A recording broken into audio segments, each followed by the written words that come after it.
সাংবাদিক ও গণমাধ্যম কর্মীদের সঙ্গে মতবিনিময় করছেন বিএনপি চেয়ারম্যান তারেক রহমান।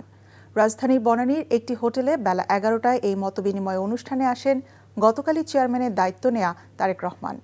অনুষ্ঠানে দেশের প্রায় সব জাতীয় দৈনিক ও টেলিভিশনের প্রধান নির্বাহীরা অংশ নিচ্ছেন। দীর্ঘ ১৭ বছর পর লন্ডন থেকে ঢাকায় ফেরার পর গণমাধ্যম ব্যক্তিত্বদের সাথে বিএনপির এই শীর্ষ নেতার এটাই প্রথম দেখা। সামনের দিনে বিএনপির রাজনীতি, ত্রয়োদশ জাতীয় সংসদ নির্বাচন ও ভবিষ্যতে রাষ্ট্র পরিচালনার দায়িত্ব পেলে বিএনপির কর্মপরিকল্পনা কী হবে তা নিয়ে সাংবাদিকদের মতামত শুনবেন বিএনপি চেয়ারম্যান।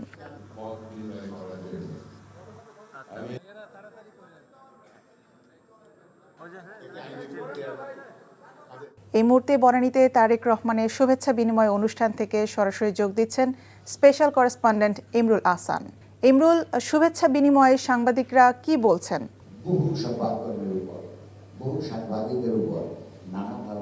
সুরভি, এখন পর্যন্ত ৩ থেকে ৪ জন সম্পাদক বক্তব্য রেখেছেন। এই মুহূর্তে বক্তব্য রাখছেন নিয়োজিত সম্পাদক নুরুল কবির।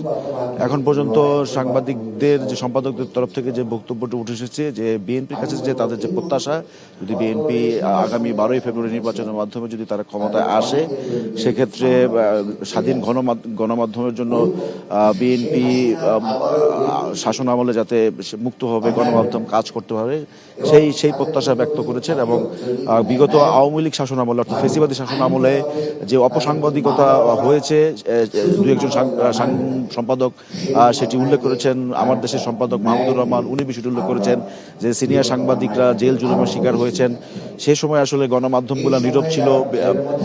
এই ৫ই আগস্ট পরবর্তী বা নতুন সরকার আসার পরে যেন গণমাধ্যম সেই সঠিক ভূমিকা রাখে, সেই প্রত্যাশার কথা সম্পাদকরা বলেছেন। বিশেষ করে মাহমুদুর রহমান উনি আসলে কয়েকজন সিনিয়র সাংবাদিকের নাম উল্লেখ করেছেন, রুহুল আমিন গাজী, আসাদ, ওনাদেরকে গ্রেফতার করে কারাগারে রাখা হয়েছে দিনের পর দিন। তখন আসলে গণমাধ্যম চুপ ছিল এবং অনেকে বলেছেন যে এই নিপীড়নের মুখে যে গণমাধ্যম যে আসলে গণমাধ্যম, সেটি আসলে গণমাধ্যম হিসাবে তাদের প্রতিষ্ঠা করার জন্য আসলে তার যে ভূমিকা সেটি আসলে প্রকাশ করার সময় আসলে ওই সময়টাই। তাই সেই ভূমিকাটা তারা প্রত্যাশা করছেন এবং বিএনপি আসলে সেই উদারপন্থার দিকে যাবে। এবং বিএনপির মহাসচিব মির্জা ফখরুল ইসলাম আলমগীর উনি এখানে স্বাগত বক্তব্য রেখেছেন।